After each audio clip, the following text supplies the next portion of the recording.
Lady Pancake and serve French toast. Short and sweet. Still in the fridge and behind the Swiss chard, in their apartment on Crest Boulevard, prepping a tea party ready to host, stood Lady Pancake beside Sir French Toast. Just as they finished the boiling and baking, Pancake said, "All of my muscles are aching." "Also," said Toast, "my complexion is pale." Pancake then screamed, "Are we both getting stale?" Baron von Waffle, their guest, said, "You're gruesome. I've never seen such a hideous twosome." The duo was shocked by their newly made friend. Waffle went on, I don't mean to offend. In fact, it so happens there might be a cure. Check out Professor Biscotti's brochure." Professor Biscotti's laboratory. Starting to mildew or curdle or crumble? Don't sit around and complain, pout and grumble. Try out my patented despoiling ray. Feel fresh and young again. Visit today. Off to Professor Biscotti's they strode, down to her lab by Artichoke Road. "Greetings," she said as she tightened a gear. "Here for despoiling? Terrific. Sit here." Nervously, Pancake and Toast settled in. Biscotti gave one little knob a quick spin, with whooshes and whistles, a spark and a blast, and the gadget emitted a laser at last. "Where did they go?" Waffle asked through the smoke. "Right over here," a falsetto voice spoke. "Explain what you did to them," Waffle demanded. Professor Biscotti said, "I be candid. I over-despoiled them with my device. I'm ever so sorry. I'll charge you half price." Waffle stood fuming. His monocle shook. "Charge us!" screamed Waffle. "They're children. Just look." "Eek!" shouted Pancake. "A waffle. I'm scared." "The monster will eat us. Let's run," Toast declared. "Eat you? I'm scary? No, wait," Waffle uttered. "I thought we were friends, but, Waffle stuttered. Shrieking, the duo of pint-sized companions scampered and slid all the way to Bran Canyons. Over the great wall of pine nuts they dashed, and down through the fjords of Farfall they splashed. Out of the lab came a blubbering moan. Baron von Waffle sat weeping alone. "They were my friends, and they ran off and fled. Am I a monster? 'Cause that's what they said." Professor Biscotti approached and began, "My gadget?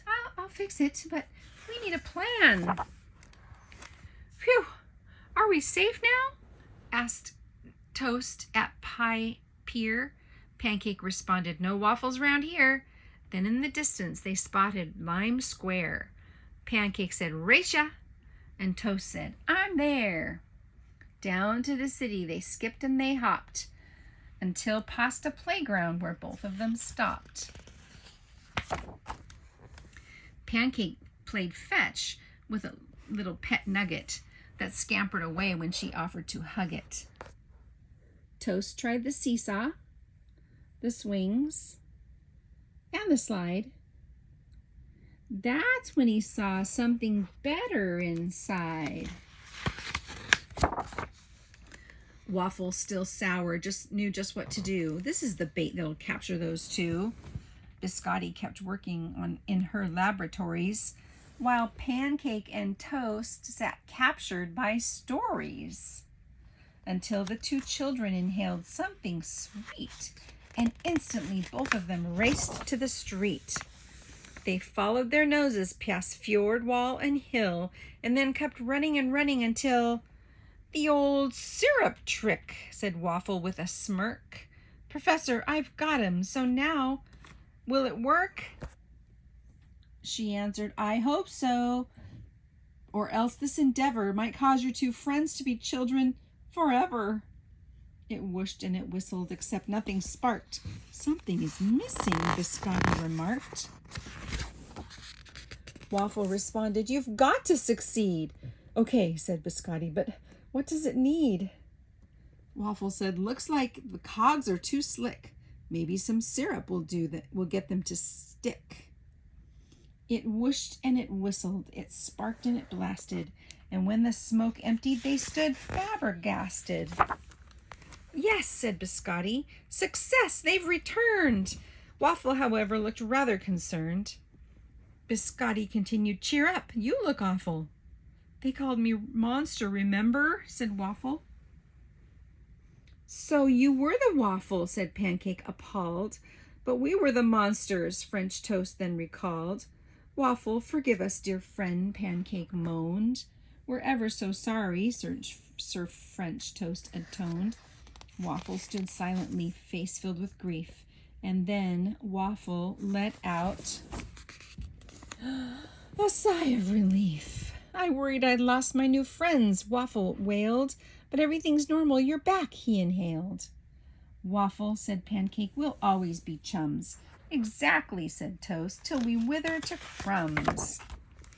In the apartment they finished their tea. All of their aches and their mold ceased to be. The trio felt splendid, in spearmint condition, as friendship prevailed through their small expedition. Juice Springsteen, down, down, down. Welcome to the Food Fest. Professor Biscotti's Lab, Crest Boulevard, Artichoke Road, the Brand Canyons, the Fords of Farfall, the Great Wall of Pine Nuts, the library, Lime Square, Pasta Playground over there.